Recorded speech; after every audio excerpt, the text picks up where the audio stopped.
এক চিকেনের কতই না রূপ। Chicken curry, chicken kofta, chicken fry, chicken kebab, কত কিছু। তো চলুন আজকে বানাই একটু অন্যরকম রেসিপি। আজকে আমি বানাবো চিকেন মালাই কোফতা কারি। তো প্রথমে সেটার জন্য আমাকে কোফতা বানিয়ে নিতে হবে। চিকেনটাকে এরকম একটা ব্লেন্ডারে দিয়ে গোলমরিচ, কাঁচামরিচ, আদা রসুন পেস্ট, ধনে পাতা আর পুদিনা পাতা দিয়ে ভালোভাবে পেস্ট করে নিতে হবে। এই পেস্টটা কিন্তু খুব সুন্দরভাবে হতে হবে, কোনো রকম লাম্পস থাকলে কিন্তু চলবে না। তারপরে এটা একটা পাত্রে নামিয়ে নিয়ে দিতে হবে কিছুটা বেসন বাইন্ডিংসের জন্য। তারপরে দিয়ে দিব ধনে গুঁড়ো আর জিরে গুঁড়ো, ভালোভাবে নিয়ে মাখিয়ে নিতে হবে। এরপরে এদিকে আমি কিছুটা ডিম সিদ্ধ করে নিয়েছিলাম, যে কটা কোফতা কারি বানাবেন সে কটা। তো এই বাইন্ডিংসের ভিতরে কিছুটা তেল বা বাটার অথবা ঘি দিয়ে নিতে হবে, যাতে হাতে না লাগে। তারপরে এইভাবে হাতটা পানি দিয়ে ধুয়ে এইভাবে শেপ করে নিয়ে মাঝখানে ডিমটা পুরে দিয়ে বানিয়ে নিতে হবে কোফতা। এক এক হাতে যদি লেগে যায় তাহলে কিন্তু এখানে আপনি হাতের ভিতরে কিছুটা কর্নফ্লাওয়ার এভাবে নিয়ে নিলে হাতে আর লাগবে না। বাইন্ডিংসগুলো মানে সুন্দর হবে। কোনো পাত্রে রাখলে সেই পাত্রতে আর লেগে যাবে না। তো এরপরে ডিপ ফ্রাই করার পালা। গরম ডুবন্ত তেলের ভিতরে এই কোফতাগুলো দিয়ে দিতে হবে।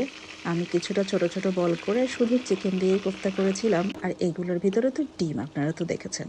এখন ভালোভাবে ফ্রাই করে এগুলো ডিপ ফ্রাই করে উঠিয়ে দিতে হবে। আর এদিকে মোস্ট ইম্পর্টেন্ট জিনিস কাজু বাদাম। কাজু বাদামগুলো আমি শিলে ভালোভাবে বেটে নিয়েছি। তারপরে একে একে সবগুলো যখন চিকেন কোফতা কারি বা কোফতাগুলো ফ্রাই করা হয়ে গেছে, তখন আমি চলে যাব এখন চুলায়। এখানে আমি পেঁয়াজ দিয়ে লাল লাল হওয়ার পরে কিছুটা জয়ত্রী আর একটা সাদা গোলমরিচের দানা দিয়ে দিয়েছি। এখন আদা রসুন পেস্ট দিয়ে একটু পানি দিয়ে ভালোভাবে কষাতে হবে। তারপরে জিরে গুঁড়ো, ধনের গুঁড়ো, লবণ, তারপরে গুঁড়ো মরিচের শুকনো মরিচের গুঁড়ো, তারপরে সব মশলা যখন কষিয়ে তেল উঠে আসবে তখন দিতে হবে টক দই। আর সাথে দিয়ে দিলাম ওই যে বাদাম বাটা। এখন এটাকে আমি আবার ভালোভাবে কষাবো। ভালোভাবে কষিয়ে তারপর এখানে দিয়ে দিতে হবে কিছুটা চিনি আর 1 কাপের মতো নারিকেল বাটা দিতে ভুলো না কিন্তু।